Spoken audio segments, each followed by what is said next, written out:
आणि आता बातमी अरविंद केजरीवाल यांच्या संदर्भात। अरविंद केजरीवाल यांचा अडचणीत वाढ झालेली आहे। ईडीला केजरीवाल हवेसे।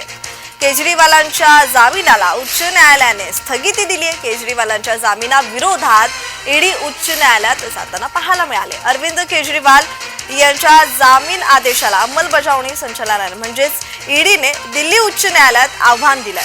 काही वेळात ईडी उच्च न्यायालयात हजर होऊ शकते। न्यायमूर्ती सुधीर कुमार जैन आणि रविंदर दुडेजा यांच्या खंडपीठासमोर ही सुनावणी झाली आणि आता सध्या उच्च न्यायालयाने अरविंद केजरीवाल यांच्या जामिनाला स्थगिती दिल्याची माहिती समोर येते। आता याचमुळे आता अरविंद केजरीवाल यांच्या अडचणीत वाढ झालेली पाहायला मिळते।